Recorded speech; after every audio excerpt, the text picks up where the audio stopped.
Berkat-Mu atasku melimpah, kebajikan kemurahan selalu mengikutiku. Ku puji, ku sembah. Sambil angkat kedua tanganmu dengan iman percaya. Jemaat Tuhan katakan, aku percaya berkat-Mu atasku melimpah, kebajikan kemurahan selalu mengikutiku. Ku puji, ku sembah. Sekalipun dalam keadaan sulit, angkat tanganmu dengan iman. Katakan, aku percaya. Aku percaya. Berkat Tuhan tak mengenal resesi. Berkat Tuhan tak mengenal keadaan. Kalau Tuhan mau berkati, apapun musimnya Dia pasti berkati. Kemurahan selalu mengikutiku. Ku puji, ku sembah Kau Tuhan. Kebajikan, kemurahan mengikuti kami. Kebajikan, kemurahan selalu mengikutiku. Ku puji, ku sembah. Sekali lagi dengan iman katakan, kebajikan, kemurahan. Kebajikan, kemurahan, yes Lord, mengikutiku. Ku puji, ku sembah Kau Tuhan. Kita berikan tepuk tangan yang luar biasa bagi Tuhan kita. Bapa dalam surga, dalam nama Tuhan Yesus, kami percaya sebagai umat kepunyaan Allah, sebagai orang-orang yang telah ditebus oleh darah Yesus, sebagai umat perjanjian, di tengah keadaan sukar sekalipun, berkat Tuhan tetap mengalir. Di tengah keadaan sulit sekalipun, pemeliharaan Allah tetap tersedia. Kami percaya, kami tidak gentar, kami tidak takut sekalipun keadaan belakangan ini semakin sulit. Tapi kami percaya bersama dengan Tuhan, kami akan melihat pertolongan demi pertolongan. Bersama dengan Yesus, semua yang terbaik Tuhan Yesus telah sediakan. Terima kasih untuk sesi yang pertama yang telah kami lalui. Kami masuk dalam sesi yang terakhir, sesi kedua ibadat tengah minggu. Sama seperti Tuhan mengurapi bahkan lebih, urapi hamba-Mu yang telah Kau tibakan di tengah-tengah umat-Mu. Urapi dia, setiap kata kalimatnya ada tanda, kuasa dan mukjizat.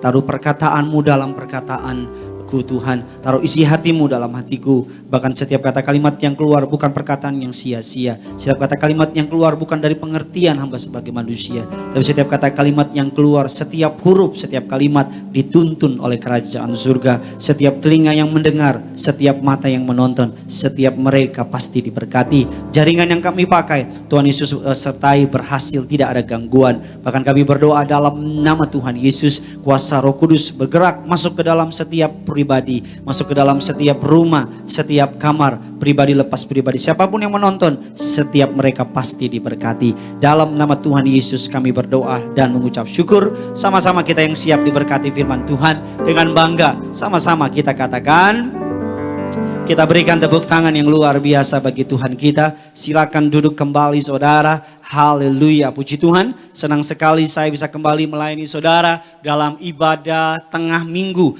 Gereja Tiberias Indonesia. Masih dalam suasana live streaming saudara. Sampai kapan? Nanti gereja akan memberikan pengumuman secara jelas dan pastinya. Tapi saudara, apapun keputusan yang kami ambil, saudara perlu memahami bahwa kami mengambil keputusan berdasarkan kepentingan jemaat. Kami tidak memikirkan kepentingan kami secara pribadi, tapi kami memikirkan kepentingan jemaat. Doa saudara dukung dan doakan agar apapun keputusan yang diambil semuanya berasal dari Tuhan. Tetap semangat dalam ibadah live streaming. Kita akan masuk dalam kebenaran firman Tuhan. Ini yang Tuhan taruh di hati saya. Saudara bisa ambil pulpen saudara, saudara bisa ambil catatan saudara. Saudara mau rekam silakan rekam. Bahkan setiap slide-nya saudara bisa foto biar biar saudara bisa kembali merenungkan firman Tuhan. Hari ini yang Tuhan taruh di hati saya, tema khotbah saya adalah menanti pengangkatan. Apa tema khotbahnya saudara?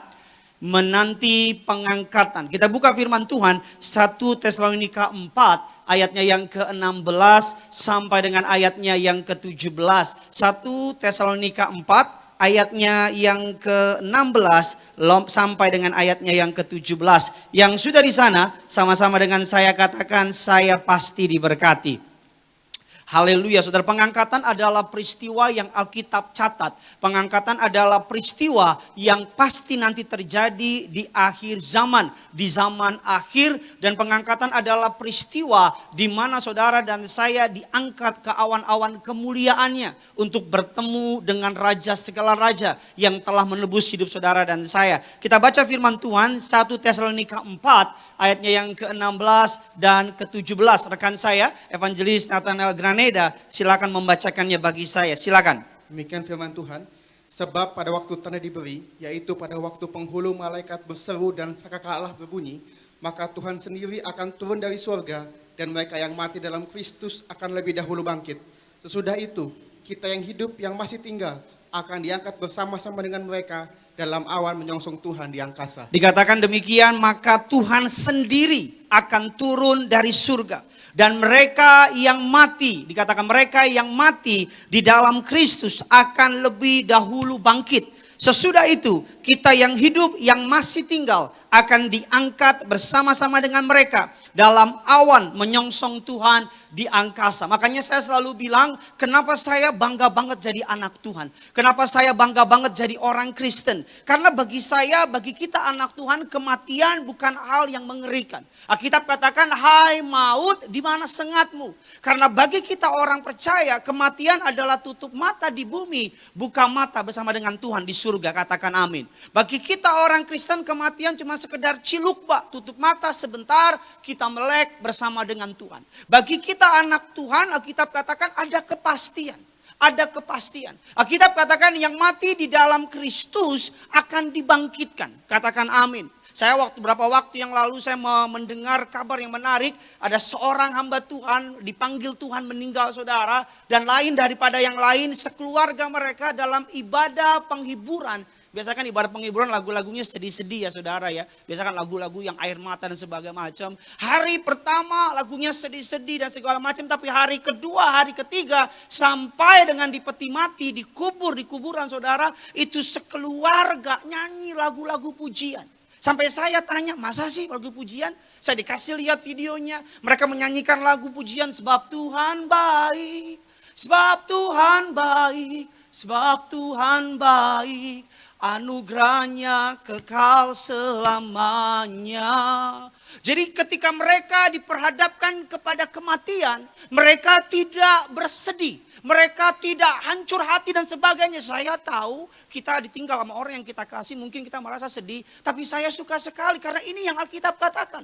Meresponi kematian bukan dengan ketakutan. Karena kita tahu yang mati sekarang, mereka bukan menuju ke dalam yang namanya kebinasaan yang di dalam Kristus. Tapi mereka menuju kepada kekekalan bersama dengan Kristus. Katakan amin.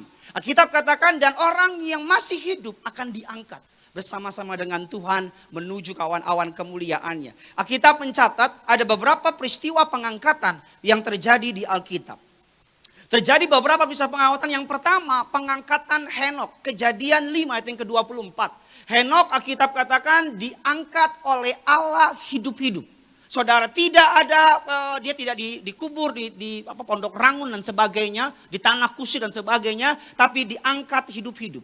Yang kedua, yang diangkat hidup-hidup oleh Allah, yang kedua kitab katakan adalah Elia.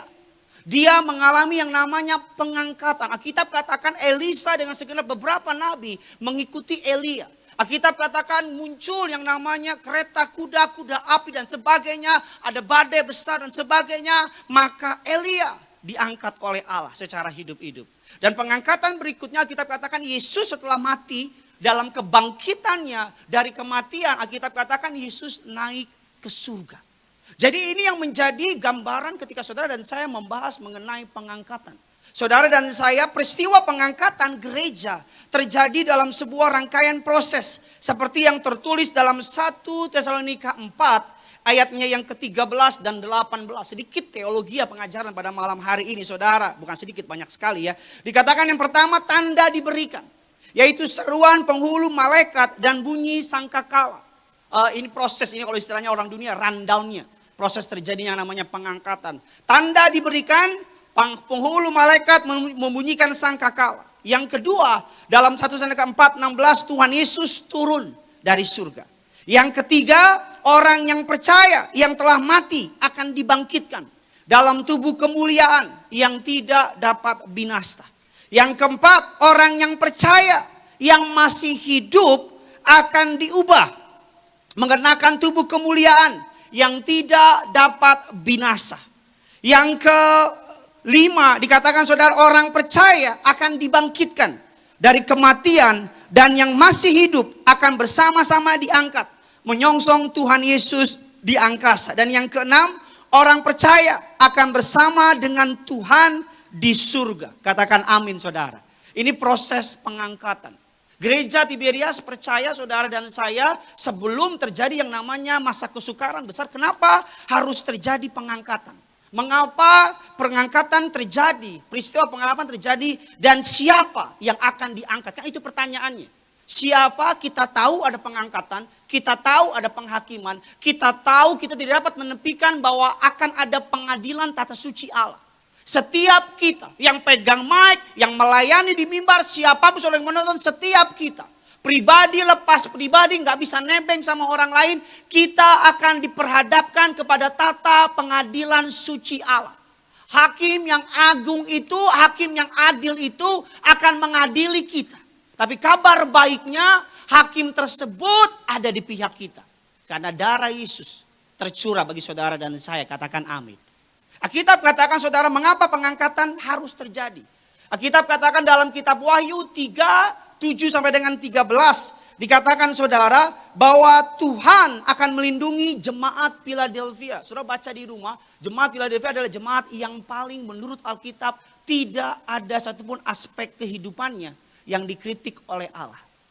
Jemaat tersebut dikatakan saudara dalam Wahyu 3 ayat yang ke-10. Wahyu 3 ayat yang ke-10.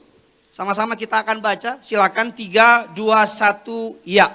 Karena engkau menuruti firman-Ku untuk tekun menantikan aku, maka aku pun akan melindungi engkau dari hari pencobaan yang akan datang atas seluruh dunia untuk mencuri mereka yang diam di bumi. Sekali lagi.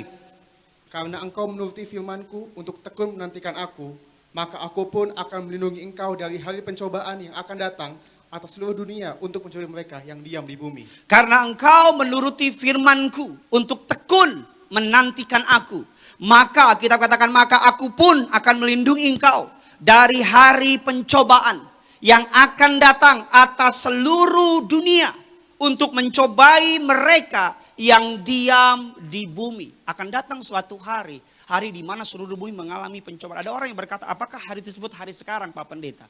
Saya menurut pemahaman saya secara teologi, Alkitab katakan pencobaan yang dialami pada hari itu yang melebihi yang belum pernah ada di masa-masa sebelumnya. Jadi saya mau bilang pencobaan hari-hari ini bagi saya, menurut saya, ini pendapat saya pribadi ya, masih belum pencobaan di akhir zaman sesuai yang Alkitab katakan dalam Wahyu 3 tadi. Masih belum. Karena pencobaan pada masa itu dikatakan bahwa saking hebatnya, saking luar biasanya pencobaan, orang mau mati aja gak bisa mati. Orang harus menyangkal Yesus dan sebagainya dan sebagainya. Seluruh dunia pada masa itu mengalami pencobaan. Tapi Tuhan Allah yang setia. Dia akan datang, Alkitab katakan, maka aku akan melindungi engkau dari hari pencobaan. Yang akan datang atas seluruh dunia untuk mencobai mereka yang diam di bumi. Bahasa aslinya, kata pencobaan pada hari itu menggunakan kata peis ramos. Yang berarti tribulation, yang artinya pencobaan. Yang artinya bencana, yang artinya kesusahan. Saudara, mengapa harus terjadi pengangkatan? Karena sebelum ada pengangkatan, akan ada yang namanya kalau tidak ada pengangkatan, akan ada yang namanya pencobaan yang begitu hebat dan luar biasa. Makanya saya mau bilang sama saudara, gereja Tiberias percaya konsep mempelai. Apa itu Pak Pendeta? Konsep mempelai kita percaya free tribulation. Sebelum ada hari pencobaan besar itu, kita punya iman. Iman gembala sidang saudara dan saya, iman kita orang percaya. Sebelum itu terjadi, saudara dan saya, keluargamu, keluargaku, kita terbang ke awan-awan. Katakan amin. Sebelum itu terjadi, saudara dan saya sudah bersama dengan Tuhan di surga. Katakan amin. Di hari itu. Alkitab katakan saudara, dikatakan bahwa Markus 6, 16, 17. Saya berdoa saudara bisa mengikuti khotbah saya. Dikatakan demikian, silakan. Markus 6, 16, 17. Pencobaan atau sengsara besar yang akan terjadi tersebut melebihi pencobaan-pencobaan besar yang terjadi pada masa sekarang ini.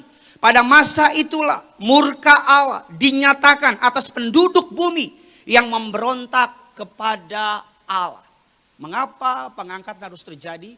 Karena kalau tidak ada yang namanya pengangkatan, akan ada yang namanya hari pencobaan yang besar. Dan orang yang percaya menantikan Tuhan dengan tekun, Alkitab katakan akan diangkat. Doa saya, keluargamu, keluargaku itu akan diangkat oleh Allah. Katakan amin. Nah sekarang pertanyaannya, siapa orang yang mengalami pengangkatan? Saya masuk dalam inti khotbah saya. Orang-orang yang mengalami pengangkatan. Yang pertama, Alkitab katakan Matius 25. Ayatnya yang pertama. Silakan Matius 25 ayatnya yang pertama. Pada waktu itu hal kerajaan surga seumpama 10 gadis yang mengambil pitanya dan pergi menyongsong mempelai laki-laki. Alkitab katakan saudara dalam Markus 25, orang yang mengalami pengangkatan. Orang yang mengalami yang namanya proses rapture, diangkat oleh Allah. Alkitab katakan hal perumpamaan kerajaan surga seperti 10 gadis yang mengambil pelitanya dan pergi menyongsong mempelai laki-laki. Alkitab selalu menggambarkan mengenai yang namanya akhir zaman, bicara mengenai mempelai pria dan mempelai wanita. Selalu seperti itu. Yesus mempelai pria, saudara dan saya adalah mempelai wanitanya. Katakan amin. Alkitab selalu menggambarkan, makanya saya mau bilang kalau kita di dalam Tuhan, kita tidak akan pernah takut kapan waktunya Tuhan akan datang. Karena kita tahu, kita mencintai, kita mengasihi mempelai pria. Kapanpun mempelai pria datang, kita siap. Katakan amin. Alkitab katakan yang pertama yang saya pelajari, orang yang mengalami pengangkatan, Alkitab katakan bahwa hidup dalam pengurapan. Hidup dalam pengurapan memiliki roh yang menyala-nyala. Alkitab mengatakan ada 5 gadis bodoh. Ada 5 gadis bijaksana.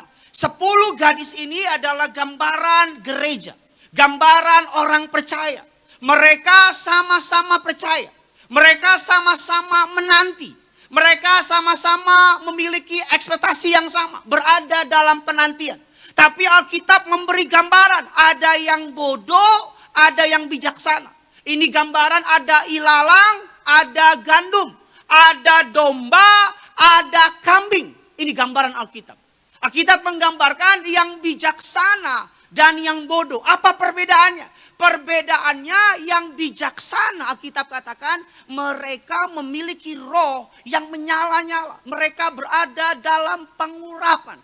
Mereka excited. Mereka semangat, mereka nggak sabar menanti mempelai pria datang. Mereka menanti-nantikan hari itu. Mereka get ready, mereka standby, mereka siap. Itu gambarannya. Saya mau bilang sama saudara, dunia sedang berusaha mengaburkan saudara dan saya. Dunia sedang berusaha membuat saudara tidak menaruh pengharapan kepada kedatangan Tuhan yang kedua kali. Dunia sedang membuat saudara untuk tidak percaya bahwa Tuhan akan datang kedua kali. Bahkan dunia sedang membuat saudara berpikir dari dulu Pak Pendeta sampai sekarang kok. Orang bilang Tuhan datang. Dari saya kecil sampai saya nikah punya anak. Anak saya nikah punya anak lagi. Tuhan bilang mau datang, datang. Hati-hati. Bisa tiba-tiba saudara ngomong begitu saudara lengah sedikit. Tiba-tiba dia datang. Ya kan saudara. Alkitab katakan hidup dalam pengurapan. Kenapa harus dalam pengurapan? Karena pengurapan gambaran ketika orang diurapi. Kita buka firman Tuhan 1 Samuel 16. 1 Samuel 16 ayat yang ke-13. Samuel mengambil tabung tanduk yang berisi minyak itu dan mengurapi Daud di tengah-tengah saudara-saudaranya. Sejak hari itu dan seterusnya berkuasalah roh Tuhan atas Daud. Lalu berangkatlah Samuel menuju Rama. Sejak hari itu dan seterusnya. Sama-sama bilang sama saya sejak malam ini. Sama-sama bilang sama saya sampai seterusnya. Apa saudara? Roh Allah. Berkuasa atas siapa? Atas Daud. Sebelum di ayat itu Samuel mengambil tabung tanduk berisi minyak. Mengurapi Daud di tengah-tengah saudaranya. Pengurapan saudara salah satu hal yang membedakan antara orang percaya dengan orang yang belum percaya adalah adanya pengurapan Tuhan dalam hidupnya. Itu yang membedakan orang percaya dengan orang tidak percaya. Perbedaannya adanya pengurapan Tuhan dalam hidupnya. Bahkan kata Kristus sendiri memiliki arti yang diurapi. Sehingga ketika kita percaya kepada Kristus, seharusnya pengurapan menjadi bagian yang tak terpisahkan dalam hidup orang percaya. Katakan amin. Karena kata Kristus sendiri artinya yang diurapi. Jadi ketika saudara percaya kepada Kristus, percaya kepada Yesus Kristus Tuhan dan Juru Selamat, jadi saudara dan saya memahami bahwa pengurapan bukan hal yang asing bagi orang percaya. Pengurapan hal yang tidak dapat dipisahkan dalam kehidupan orang percaya. Bahkan pengurapan harus menjadi salah satu fokus dalam ibadah kita. Saudara, perbedaan orang percaya dengan orang tidak percaya terletak di mana pengurapan Allah atas orang tersebut. Itu yang membuat orang percaya tetap kuat menghadapi masa sukar.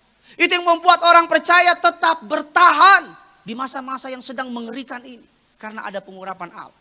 Dikatakan demikian pandangan Alkitab tentang pengurapan. Dalam Oxford Dictionary saudara, dikatakan bahwa kata pengurapan berasal dari kata anoint. Yaitu to put oil on somebody or on part of somebody body as a part of religious or other ceremony. Dikatakan dalam perjanjian lama kita dapat menemukan tindakan pengurapan dalam acara ritual keagamaan. Dikatakan saudara, imam-imam yang melayani harus diurapi. Pengangkatan seorang raja, pengangkatan seorang nabi harus diurapi. Dikatakan juga saudara bahwa ketika orang diurapi dalam perjanjian baru, pengurapan menjadi gambaran orang tersebut menjadi milik Kristus dan kepunyaan Kristus. Katakan amin. Jadi ketika saudara diurapi dengan minyak, saudara menjadi kepunyaan Kristus. Saudara menjadi milik Kristus. Dikatakan minyak juga menjadi gambaran dari pengurapan sebagai lambang persetujuan Allah. Pengurapan minyak menjadi lambang kehadiran Allah. Pengurapan minyak menjadi lambang berkat, kuasa, penghiburan, kesembuhan, sukacita, perkenanan, dan otoritas. Dikatakan bahwa pengurapan minyak, saudara, dalam perjanjian baru menggunakan prinsip konsekrasi. Yaitu apa artinya Pak Pendeta? Saya baru tahu tadi prinsipnya saudara. Baca-baca tadi. Prinsip konsekrasi, saudara, bukan konsentrasi ya. Ya kan saudara, konsentrasi artinya prinsip memisahkan atau menghususkan sesuatu atau seseorang kepada Tuhan. Lalu Pak Pendeta apa hubungannya sama pengangkatan Pak Pendeta? Saya mau bilang ketika saudara diurapi, saudara memiliki kepercayaan iman, Roh Kudus menguasai hidup saudara. Saudara memiliki hati yang menyala-nyala kepada Tuhan. Saudara, makanya ketika di gereja Tiberias ada doa minyak, jangan main-main. Karena kita percaya ketika kita diurapi, Kristus yang diurapi itu, Roh Kudus yang dahsyat itu masuk ke dalam setiap hidup orang percaya, katakan amin. Masuk ke dalam setiap keberadaan orang percaya, katakan amin. Makanya orang yang akan mengalami pengangkatan di akhir zaman, Alkitab katakan adalah orang yang hidup dalam pengurapan. Kenapa harus diurapi? Karena ketika diurapi, orang tersebut Alkitab katakan memiliki roh yang menyala-nyala. Katakan amin. Saya berdoa saudara, agar saudara selesai melalui pandemi ini, rohmu menyala-nyala bukan untuk perkara dunia, tapi rohmu menyala-nyala untuk pekerjaan Tuhan. Katakan amin. Saya berdoa agar melewati pandemi ini, rohmu bukan menyala-nyala untuk melakukan dosa. Bukan menyala-nyala untuk ngomongin orang. Bukan menyala-nyala untuk mengeluh. Tapi rohmu menyala-nyala untuk melakukan yang namanya hal-hal yang menyenangkan hati Tuhan. Katakan amin. Saya berdoa agar ketika saudara kembali ke marketplace. kembali ke dalam bisnis saudara, kembali ke dalam pekerjaan, studi saudara. Saya berdoa 3-4 bulan ini menjadi masa di mana Allah murnikan saudara. Di mana segala yang menajiskan Allah kikiskan dalam hati saudara. Di mana hal-hal yang membuat saudara makin jauh dari Tuhan. Kalau tadinya Tuhanmu adalah pekerjaanmu. Kalau tadinya Tuhanmu adalah tokomu. Kalau tadinya Tuhanmu adalah pacarmu, gebetanmu. Kalau tadinya Tuhanmu adalah cuanmu, keuntunganmu. Kalau tadinya Tuhanmu adalah hepeng, money, duit. Ketika melewati masa pandemi ini saya berdoa. Tuhan kembali menyadarkan kita. Dia memberikan kita wake up call, alarm. Alarm apa Pak Pendeta? Alarm bahwa semua sementara.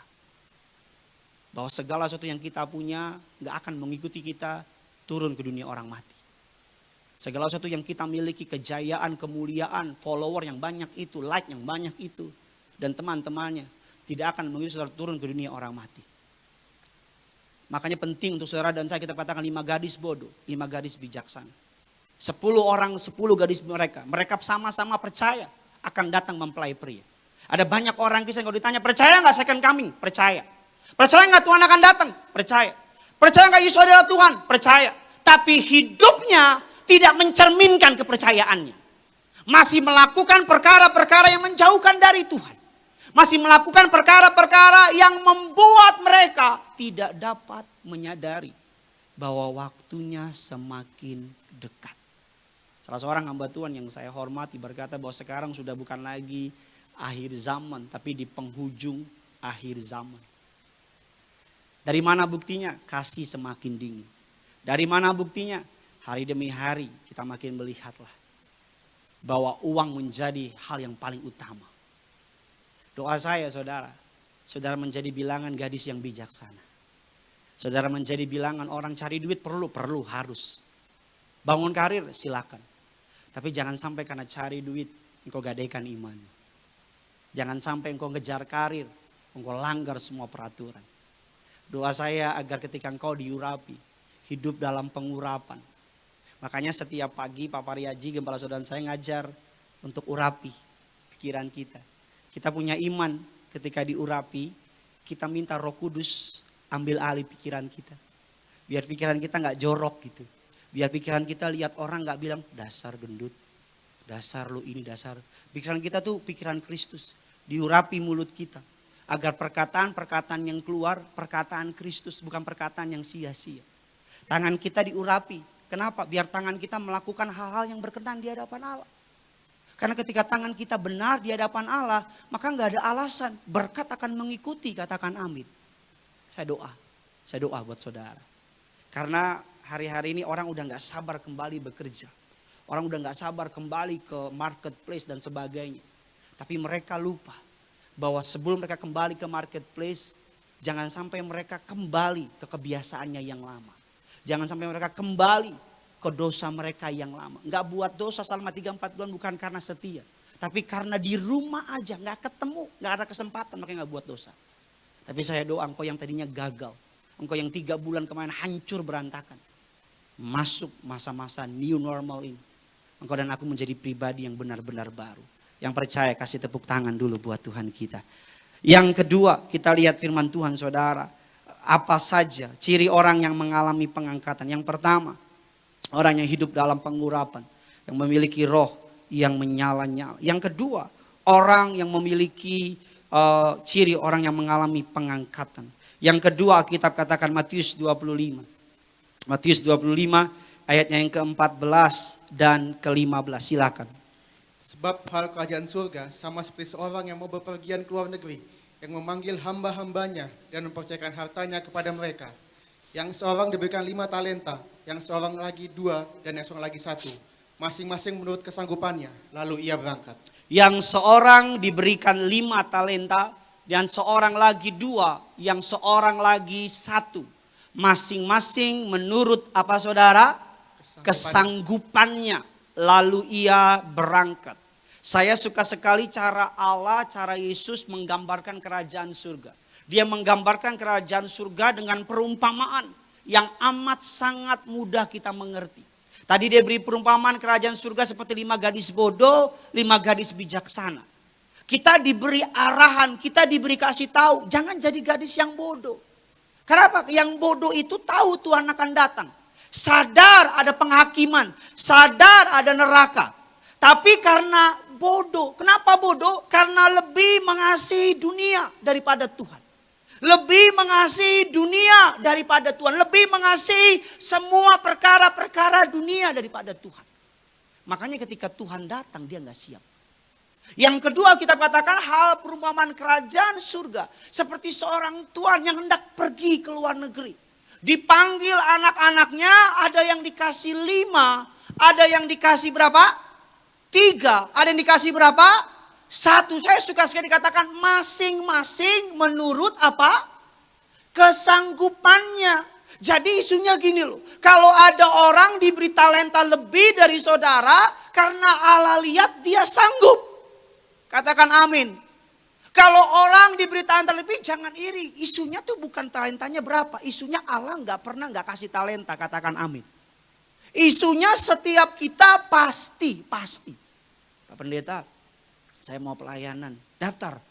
Saya mau jadi choir tapi nggak bisa nari. Ya udah pasti ada talenta.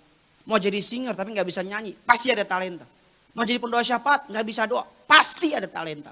Mau jadi apa? Pendoa syafaat nggak bisa. Asyir tapi malu ketemu orang. Pasti ada talenta. Saya percaya kok. Kalau mau pasti Tuhan pakai. Katakan amin. Kenapa Tuhan kasih kita talenta? Yang pertama saya pelajari Tuhan memberi kita talenta. Yang pertama untuk melayani Tuhan. Talenta yang Tuhan beri. Yang pertama kali untuk melayani Tuhan. Makanya sehebat apapun saudara. Kalau saudara belum melayani Tuhan. Pak Pendeta melayani apa harus di gereja? Enggak. Tapi yang paling kelihatan di gereja. Yang paling gampang di gereja. Saudara di kerja jadi berkat buat orang lain itu pelayanan. Melayani Tuhan yang pertama. Sehebat apapun talenta saudara, layani Tuhan. Saudara boleh nyanyi sejago apapun tapi kalau saudara belum pakai suaramu untuk melayani Tuhan, belum hebat saudara. Saudara boleh hebat main musik, saudara jreng musiknya sampai hati orang kena jreng juga karena saking hebatnya gitarmu gitu. Kalau engkau belum melayani Tuhan, belum hebat. Katakan amin. Yang kedua, kenapa Tuhan beri kita talenta? Supaya bisa jadi berkat buat sesama. Tuhan kasih kita talenta agar talenta yang saudara punya untuk melayani Tuhan. Yang kedua supaya bisa menjadi berkat. Agar melalui talenta yang Tuhan beri, orang diberkati oleh kehidupan saudara. Yang ketiga, kenapa Tuhan memberikan kita talenta untuk menghidupi diri sendiri. Saya percaya anak Tuhan harusnya nggak miskin. Ini bukan teologi kemakmuran, bukan. Kalau ada anak-anak Tuhan yang hari ini mengalami kemiskinan, saya berdoa saudara melewati kemiskinan itu dengan Tuhan. Isunya bukan kaya miskin, karena kerajaan surga nggak pernah soal kekayaan kemiskinan. Kerajaan surga bicara soal keselamatan. Tapi maksud saya gini, kenapa saya bilang demikian? Saya percaya kalau orang ikut Tuhan sungguh-sungguh, walaupun awalnya mengalami kesulitan hidup, tapi dengan talenta yang Tuhan beri akan dimampukan keluar dari kesulitan hidup. Saya latar belakang 6 bersaudara, mama saya janda. Dari kecil puas jualan koran. Dari kecil puas jualan es mambo. Dari kecil puas dipanggil sama TU di SD, SMP, SMA. Karena pinter? Bukan. Karena belum bayaran. Tapi saya tahu bersama dengan Tuhan. Kalau saya mau melakukan dengan setia talenta yang Tuhan beri kepada saya. Talenta tersebut akan Tuhan pakai. Bukan hanya untuk melayani Tuhan. Bukan hanya untuk memberkati orang lain. Tapi talenta tersebut akan Tuhan pakai untuk menghidupi kita. Maksudnya apa sih Pak Pendeta? Alkitab katakan demikian. Bahwa saudara persoalannya bukan soal 5, 2 atau 1 talenta. Persoalannya adakah kita mengembangkan talenta tersebut apa tidak. Alkitab katakan bahwa ikut Tuhan saya percaya pasti ada progres. Katakan amin. Ikut Tuhan pasti naik bukan turun. Katakan amin. Artinya apa? Orang-orang di Alkitab Yusuf. Dari budak dengan setia dia naik jadi kepala penjara. Saudara, dari budak jadi kepala penjara. Dari kepala penjara naik dengan setia, Alkitab katakan jadi apa? Orang nomor 2 di Mesir. Progres. Alkitab katakan apa? Contoh berikutnya, Daud dari jaga 2-3 kambing ekor domba. Dengan setia naik pangkat. Jadi apa? Pembawa senjata Saul. Naik lagi dengan setia pemain musiknya Saul. Kemana Saul melayani, semana Saul pergi, Daud main musik. Setiap kali Saul stres, Daud main musik. Alkitab katakan saudara, dengan setia melawan Goliat, menang dan sebagainya, jadi raja. Maksudnya apa? Apapun talenta yang saudara punya. Saya percaya talenta gak harus gede kok, gak harus besar. Tapi kalau saudara setia, yang buka pintu, saya selalu bilang kunci selalu kecil dari pintu. Besaran pintu daripada kunci. Saya gak pernah lihat kunci sebesar pintu, gila yang buat. Kunci selalu lebih kecil daripada pintu. Tapi walaupun kecil kunci dapat membuka pintu. Artinya apa? Sekalipun talenta saudara gak hebat-hebat amat. Tapi kalau engkau berikan sama Tuhan, engkau serahkan sama Tuhan, Tuhan akan pakai talenta saudara untuk melakukan perkara-perkara yang engkau tidak pernah bayangkan sebelumnya. Untuk hormat kemuliaan bagi nama Tuhan. Yang percaya kasih tepuk tangan buat Tuhan kita. Amin saudara. Saya berangkat pelayanan dari choir. Dari tahun berapa Pak Pendeta di Tiberias? Dari kecil saudara. Mama saya tahu zamannya pelayanan gereja Tiberias dari yang namanya bakmi, gang kelinci dan sebagainya. Saya pelayanan di tahun Dirbi dari tahun 2000, di bawah tahun 2000. Saya hidup di Tiberias, tahu pelayanan gereja Tiberias dari dulu. Pelayanan semua ministry di Tiberias sudah saya coba, kecuali pemain musik. Guru sekolah minggu udah coba. Dari 5 anak sekolah minggu jadi 2. Karena kenapa? Takut sama saya juga takut sama dia. Pelayanan dulu buletin Tiberias masih yang kertas. Kalau lipat-lipat hitam ininya. Pelayanan dari yang segala macam pelayanan. Saya dulu daftar pelayanan, masih ingat daftar di Gedung Jaya sama almarhum Sekjen Bapak Luther, saudara, Luther Sihombing. Daftar ke sana, daftar jadi apa Pak Pendeta? Daftarnya jadi usher, saya masih ingat. Taruh CV ke situ, daftar jadi usher. Pak almarhum bilang usher tutup kalau mau choir. Saya nggak pernah kepikiran jadi choir, nggak bisa joget. Nggak ngerti offbeat, sama sekali nggak ngerti offbeat. Pelayanan dengan setia ikut jadi choir. Ikut jadi choir. Kemana-mana, ke Bogor, Tuhan saksinya ya. Ke Depok, ke Bekasi, semua ikut pelayanan. Naik apa? Naik bus, masa naik mobil pribadi. Naik bus, pelayan. Saya pernah pelayanan di Duka, rumah duka daerah kota. Yang datang, saudara, yang choir yang melayani harusnya 10 orang. Tapi nggak tahu bagaimana sampai di rumah duka, cuman saya yang muncul. MC-nya tungguin, mana nih teman-teman kamu? Belum datang Kak. Mana nih? Belum datang Kak. Sampai ibadah harus mulai, saya choir di depan, ini peti mati di depan. Jadi saya jadi choir, mayat liatin saya. Dan seterusnya. Usher, MC, singer, MC, tim gembala sidang di sekolahin S2, beasiswa dan sebagainya. Saya mau bilang sama saudara, Tuhan tuh sanggup pakai kita secara hebat dan luar biasa. Asal kita mau apa? Talenta yang kita punya, kita kasih sama Tuhan. Saya banyak ketemu orang yang tadinya pemalu. Tapi ketika ikut sama Tuhan, membuat nama Tuhan menjadi mulia dan agung. Jadi ketika saudara dan saya, talenta yang Tuhan beri, kita pakai bukan untuk kemuliaan kita. Untuk kemuliaan bagi nama Tuhan, katakan amin. Agar ketika nanti Tuhan datang kedua kali, Tuhan akan tanya, aku telah memberikan kau begitu banyak talenta, apa yang kau lakukan dengan talenta tersebut? Engkau bisa berkata kepada Tuhan, sekalipun Tuhan memberikan aku begitu banyak talenta, tapi dengan anugerahmu, aku memakai talenta ini untuk kemuliaan bagi nama Tuhan. Amin saudara, dilipat gandakan, dilipat gandakan. Saya gak pernah mikir jadi pendeta. Saya gak pernah mikir bisa dipercaya Tuhan melayani di tempat-tempat yang menurut saya jauh dari pemikiran saya. Tapi karena Tuhan setia, saya melakukan dengan setia pelayanan saya, maka Tuhan memberkati, memberkati, memberkati, dan memberkati. Makanya saya mau bilang sama anak-anak muda yang menonton acara ini, siapapun engkau, kalau engkau mau setia ikut Tuhan, Tuhan pasti memberkati engkau luar biasa. Yang ketiga, yang terakhir saudara. Bagaimana orang yang mengalami pengangkatan. Yang pertama, orang yang hidup dalam pengurapan, memiliki roh yang menyala-nyala. Yang kedua, kita katakan orang yang melipat gandakan talenta. Yang ketiga, orang yang mengalami pengangkatan. Matius 18, Imam musik boleh maju ke depan. Ayatnya yang ketiga dan keempat. Aku berkata kepadamu, sesungguhnya jika kamu tidak bertobat dan menjadi seperti anak kecil ini, kamu tidak akan masuk ke dalam kerajaan surga. Sedangkan barang siapa merendahkan diri dan menjadi seperti anak kecil ini, dialah yang terbesar dalam kerajaan surga. Dikatakan aku berkata kepadamu, sesungguhnya jika kamu tidak bertobat dan menjadi seperti anak kecil ini, kamu tidak akan masuk ke dalam kerajaan surga. Sedangkan barang siapa merendahkan diri dan menjadi seperti anak kecil ini, dialah yang terbesar dalam kerajaan surga. Alkitab katakan bahwa ciri yang ketiga yang terakhir, orang yang mengalami pengangkatan, adalah orang yang menjadi seperti anak kecil di hadapan Tuhan. Anak kecil bukan bicara karakter seperti anak kecil, bukan. Tapi menjadi seperti anak kecil adalah gambaran. Saudara memiliki apa sih ciri anak kecil? Apa sih anak kecil? Yang pertama saya pelajari, karakter anak kecil adalah suka menangis. Artinya apa? Jiwa yang hancur. Alkitab katakan dalam Mazmur 51, 18, 19. Sebab engkau tidak berkenan kepada korban sembelihan.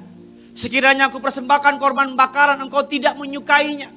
Korban sembelihan kepada Allah ialah jiwa yang hancur, hati yang patah, dan remuk tidak akan kau pandang hina. Ya Allah, Tuhan sangat menyenangi hati yang hancur dan remuk tidak akan kau pandang hina. Alkitab yang bilang, anak kecil saudara, mereka gak segan nangis. Karena air mata mereka mengalir dengan tulus. Anak kecil apa adanya, gak fake, gak pencitraan, gak palsu dan sebagainya. Coba saudara ingat kapan terakhir saudara masuk dalam hadirat Tuhan. Air matamu jatuh karena dia begitu baik. Coba ingat kapan saudara masuk dalam hadirat Tuhan. Engkau menangis bukan karena keadaanmu berat, tapi karena apa berkat yang Tuhan telah beri begitu hebat. Sampai engkau bilang, Tuhan aku gak layak dapat berkat ini, tapi engkau begitu baik. Kapan saudara terakhir menangis dalam hadirat Tuhan karena dia begitu setia sama saudara. Makanya saya mau bilang, jadi anak Tuhan tuh enak banget. Engkau selalu punya tempat untuk berlari. Engkau selalu punya tempat untuk mencurahkan air matamu. Air matamu di hadapan Allah ditampung dalam kirbatnya. Diperhitungkan dalam kebenaran. Yang menabur dengan air mata, Alkitab yang bilang menuai dengan apa? Sorak-sorai. Alkitab katakan ciri orang yang anak kecil, seperti anak kecil di depan Allah, yang pertama suka menangis. Yang kedua, ciri orang menjadi anak kecil di hadapan Allah. Yang kedua, tidak mendendam atau mudah mengampuni. Kemarin hari Sabtu keponakan keluarga besar kami kumpul di rumah saya. Ada kurang lebih berapa? 8 atau 9. Yang menjadi perhatian saya dan selalu saya senang lihatnya. Mereka kejar-kejaran, mereka berantem-beranteman. Satu dipukul jatuh nangis. Oh, papanya datang. Udah. 5 menit kemudian anaknya bilang pokoknya gak mau main lagi. Gak marah sama dia. 5 menit kemudian lari-lari lagi. Padahal tadi bilang gak mau main lagi. 5 menit kemudian udah lari-lari lagi. Anak kecil gitu. Marah hari ini kita ajak bercanda lupa dia. Tapi kalau papa mamanya marah hari ini sampai Tuhan datang kedua kali masih marah. Dendam. Walaupun ketemu senyum. Tapi hatinya jahat. Nyimpen. Anak kecil gak pernah dendam. Saya gak pernah dengar anak kecil lagi ngomong sama temennya, ya awas lu nanti ya. Di pengkolan buat tusuk lu, gak ada. Saya gak pernah anak kecil, nanti ya awas lu ya. Kita bikin fitnah jelekin dia, gak ada. Anak kecil marah-marah gitu, nangis-nangis. Habis itu lewat udah. Makanya gembala sidang saudara Ibu Darniati pernah bilang punya hati itu yang legowo. Gak semua hal bisa kita kendalikan. Kalau ada orang ngomongin kita ya udahlah. Kita bisa apa? Ngomongin balik dosa. Kita masukin ke pikiran, masukin ke hati, kita yang stres. Saya belajar kita gak pernah akan bisa buat semua orang senang sama kita. Salah satu rahasia menuju kehancuran berusaha membuat semua orang suka sama kita. Gak akan pernah bisa. Awal-awal saya khotbah saya masih ingat. Sesi pertama saya khotbah ada ibu-ibu bilang Pak Pendeta masih terlalu muda. khotbahnya nggak ngangkat, kering, nggak gigit. Saya mau datang untuk ibu, saya gigit ya, biar gigit gitu. Sore saya khotbah yang sama, ayat yang sama, bahan yang sama. Ibu-ibu juga datang nangis. Pak Pendeta, khotbahnya penuh kuasa. Dijawab Tuhan doa saya. Saya dalam hati, Tuhan mana yang benar, ibu pagi apa ibu malam? Ini nggak ada yang benar ibu. Saya belajar di situ, saya pernah potong rambut, namanya anak muda, usia saya masih 17 tahun. Lewat berapa puluh tahun. Saya pernah potong rambut gaya anak muda, ya ada jemaat bilang, Pak Pendeta, kalau anak muda, kalau pendeta jangan duniawi dong. Potongannya kayak potongan orang tua. Berapa bulan kemudian saya potong kayak orang tua, ada orang bilang, Pak Pendeta, jangan masih muda potong kayak anak muda. Saya pernah pakai dasi segini tay, yang kecil. Ada jemaat bilang, pendeta masih muda duniawi. Saya pakai dasi yang gede, yang kepalanya 12. Masih muda kayak orang tua. Kalau saya dengerin mereka, saya minggu depan pakai 2 dasi. Saya kan yang gila. Maksud saya gini loh. Kalau orang ngomongin kita, orang jelekin kita, kita denger orang ngomongin kita. Udahlah, ucap berkat aja. Jangan dendam, jangan balas, apalagi balas omongin balik. Kita jadi sama kayak mereka. Kita nggak beda sama mereka. Kalau ada orang jelekin kita, ucap berkat aja. Saya berkati kamu ya. Apa? Cepat-cepat dipanggil Tuhan, itu bukan doa. Udahlah. Kalau ada orang jahat sama kita, ya udah. Let go. Ampuni. Tapi Pak Pendeta saya baik sama dia. Sama seperti Tuhan baik sama saudara. Kau harus baik sama semua orang. Tapi Pak Pendeta dia sahabat saya. Ya udah. Mau apa lagi? Kan kau tahu.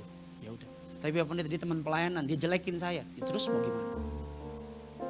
Let go. Ampuni. Lupain. Hatimu luas. Hatimu bebas. Dari apa? Pahit, benci, dendam. Hatimu legowo. Seluas samudra. Jadi engkau bebas, gak stres. Berikutnya dikatakan apa? Anak kecil apa sih cirinya?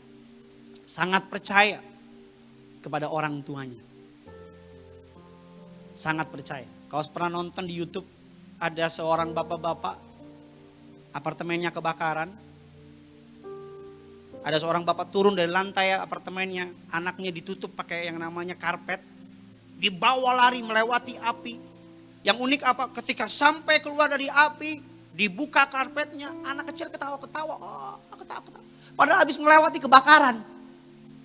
Sampai ditanya, kok kamu ketawa? Ya iyalah, kan papa saya yang bawa. Saya punya anak di rumah Genesaret, kalau saya gendong dia, saya angkat. Dia gak pernah ketakutan, dia gendong. Wah, wah. Karena dia tahu papanya yang gendong. Ada sebuah cerita di sebuah sirkus. Saudara, ada seorang petugas sirkus melewati atraksi dengan sebuah tali. Cuma 1 tali. Dia bilang, percayakah saya dapat melewati tali dengan mata ditutup? Semua bilang percaya. Ini orang lewatin. Semua tepuk tangan. Weh, keren, keren. Orang yang lagi bilang percayakah? Saudara penonton, saya bisa melewati tali ini dengan naik sepeda. Mata ditutup, percaya. Dia lewatin lagi. Yang terakhir, percayakah saudara? Saya dapat melewati tali ini dengan mata tertutup, dengan sepeda dan lepas tangan. Percaya. Dan atraksi tanya, siapa yang mau saya bonceng? Gak ada yang mau ikut. Tiba-tiba anak kecil bilang, saya mau, saya mau, saya mau.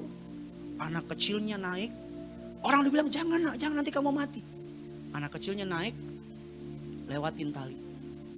Semua deg-degan, woi, sampai di ujung semua tepuk tangan. Anak kecil turun ditanya, kamu hebat banget, kenapa kamu berani? Sudah pasti tahu jawabannya lah. Ya saya berani karena itu ayah saya. Karena dia papa saya berani. Kadang-kadang kita percaya kata dokter lebih dari kata firman.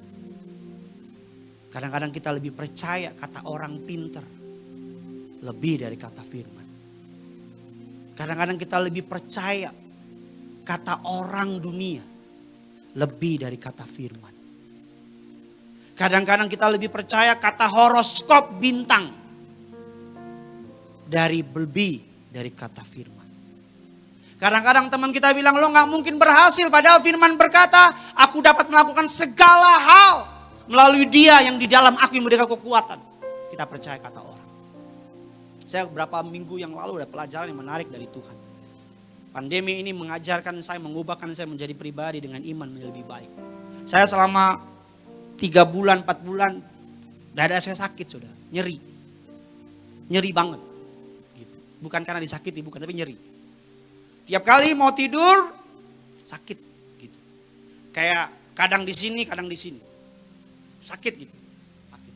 Saya orangnya cukup cuek. Tapi lama-lama tambah sakit. Tambah sakit. Aduh, saya bilang kenapa nih? Pikiran manusia kalau sakit tidak ada, langsung yang pertama muncul apa? Jantung. Saya bilang, aduh Tuhan, apa jangan-jangan jantung. Saya kan baby lover gitu kan, suka makan apa kaki pendek, hidung pesek gitu. Apa jangan-jangan jantung. Terus istri saya bilang sama saya, bukan jantung. Kayaknya kamu asam lambung deh. Saya asam lambung, masa iya asam lambung. Mulai hari itu saya berhenti ngopi, berhenti makan yang pedas. Saya ngopi dikit langsung naik, pusing dan segala macam. Wah, saya pikir asam lambung. Saya stop. Dan kemarin saya udah gak kuat. Saya pergi ke dokter. Dengan pakai masker dan segala macam. Kebetulan dokternya anak Tuhan. Ngobrol, dicek, sakit apa Pak? Jantung dok, jantung. Saya takut. Jangan-jangan jantung. Karena nyeri, udah 3 bulan lebih dok. Jantung katanya. Apa yang Bapak rasain? Dan di dokter kok nanya lagi, ya jantung sakit. Gitu. Sakit, suka nyeri dan segala macam. Ya tiduran Pak. Tiduran. Diketok. Tarik nafas. Tarik. Bapak suka olahraga? Suka. Lari sakit gak? Enggak. Mungkin enggak. Bukan jantung Pak. Masa sih? Saya ingat masa sih gitu. Bukan jantung, benar bukan jantung. Cek lagi. Mungkin asam lambung saya bilang dok. Mungkin asam lambung dok. Oke. Perut saya dipukul. Enggak. Kalau asam lambung nih perutnya nih kembung. Di sini dicek lagi. Empuk nih. Bukan asam lambung, dites segala macam. Saya bilang, enggak dok, kayak asam lambung deh dok. Saya kalau makan yang pedas langsung naik. Saya kalau minum kopi langsung pusing. Ya saya cek lagi ya, dicek lagi. Karena anak Tuhan itu saya pendeta. Udah bukan asam lambung. Tapi dok, kok saya makan pedas, kok langsung pusing. Kok minum kopi langsung sakit dan segala macam. Dokternya mau ngomong perkataan yang memberkati saya. Dia bilang gini, itulah kekuatan dari pikiran manusia Pak Pendeta. Maksudnya apa dok? Manusia itu hebat Pak Pendeta. Kalau dia percaya suatu pemikiran, percaya suatu perkataan, tubuhnya akan memproses seperti yang dipercaya. Pak Pendeta nggak asam lambung, karena saya udah cek. Tapi karena Pak Pendeta mempercayai konsep bahwa Pak Pendeta asam lambung, maka tubuh Pak Pendeta memproses. Ketika ada makanan yang menurut Pak Pendeta akan menyakiti, itu akan sakit langsung. Karena tubuh kita tuh bekerja berdasarkan apa yang kita percaya. Jadi kalau Pak Pendeta percaya asam lambung, ketika Pak Pendeta minum kopi, langsung pusing dan sebagainya. Saya pulang, saya kan gak percaya ngomong dokter, saya minum kopi. Saya makan yang pedas, gak ada apa-apa loh. Tadi pagi juga minum lagi gak ada apa-apa. Saya langsung mikir, iya ya. Kalau sama yang buruk aja percaya bisa begitu hasilnya. Apalagi sama firman kalau kita percaya. Kalau firman aja kita bisa percaya sedemikian rupa. Bayangin hal yang dahsyat apa yang bisa Tuhan lakukan. Saya percaya pandemi ini gak akan ngancurin kita anak Tuhan. Saya percaya pandemi ini akan membuat gereja Tuhan terbang tinggi dalam kemuliaannya. Akan membuat orang-orang yang setia sama Tuhan, yang melayani, menjaga hidup, menantikan Tuhan, akan melihat berkat-berkat Tuhan yang luar biasa. Selamat menantikan pengangkatan. Doa saya, keluargamu, keluargaku, berkumpul di bumi, berkumpul di surga. Kita kasih tepuk tangan yang luar biasa bagi Tuhan kita. Sama-sama kita datang sama Tuhan. Sama-sama kita bangkit berdiri. Kita datang sama Tuhan. Haleluya. Sama-sama kita datang sama Tuhan. Tuhanku rindu masuk dalam hadirat-Mu. Jiwaku menanti, bawaku mendekat kepadamu dalam kemuliaan yang kudus. Tuhanku rindu, Tuhanku rindu masuk dalam hadirat-Mu, masuk dalam hadirat-Mu. Jiwaku menanti, jiwaku menanti. Sama-sama bilang sama Tuhan, bawaku mendekat, bawaku mendekat kepadamu, kepadamu dalam kemuliaan yang. Mari bersama-sama angkat hatimu, angkat tanganmu. Ku nanti Engkau, Allah kuasa, dalam kemuliaan yang kudus. Ku sembah Engkau, Allah kuasa, dalam kemuliaan yang lebih sungguh lagi. Ku nanti Engkau, Allah kuasa, Allah kuasa, dalam kemuliaan yang kudus. Ku sembah Engkau, Allah kuasa, dalam kemuliaan yang. Mari bersama-sama kita berikan tepuk tangan, sorak-sorai bagi Tuhan kita, sama-sama katakan. Ku nanti Engkau, Allah kuasa, dalam kemuliaan yang kudus. Ku sembah Engkau, Allah kuasa, dalam kemuliaan yang. Mari bersama-sama angkat hatimu. Ku nanti Engkau, ku nanti Engkau, Allah kuasa, kuasa, dalam kemuliaan yang kudus.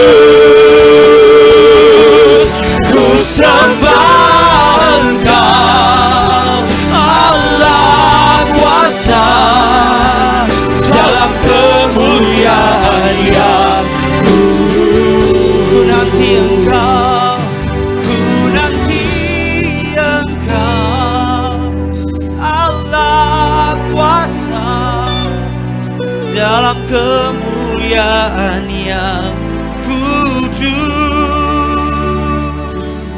Ku sembah Engkau, Allah kuasa, dalam kemuliaan yang. Sambil angkat kedua tanganmu, katakan ku nanti Engkau, ku nanti Engkau, Allah kuasa, dalam kemuliaan yang kudus. Kami mau sembah Engkau, ku sembah Engkau, Allah kuasa, dalam kemuliaan yang kudus. Tetap angkat kedua tangan saudara, tutup mata saudara, datang sama Tuhan. Tugas kami sebagai hamba Tuhan mengingatkan saudara bahwa bumi sementara, dunia sementara, neraka dan surga adalah kekal.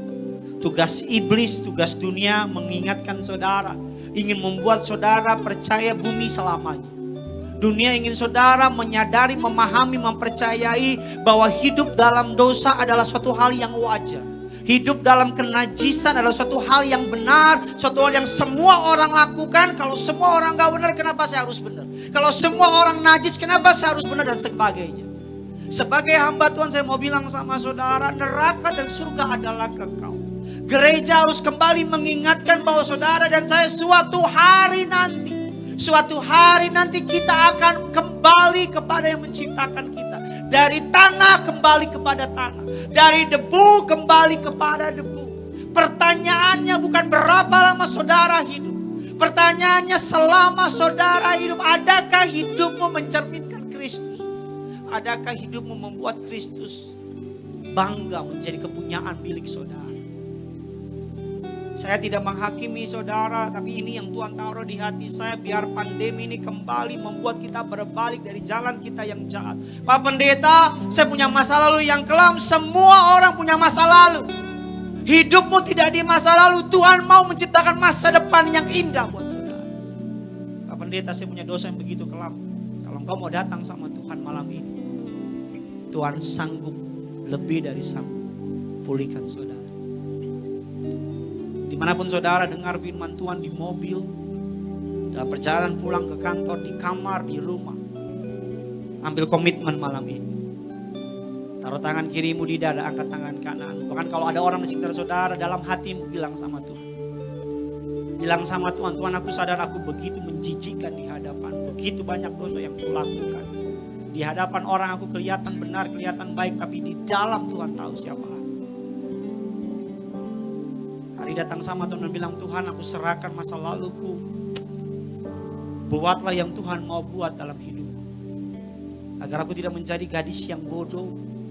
Agar aku tidak menjadi orang-orang yang tidak melipat gandakan talenta yang Tuhan beri. Agar Tuhan temui, aku tetap setia.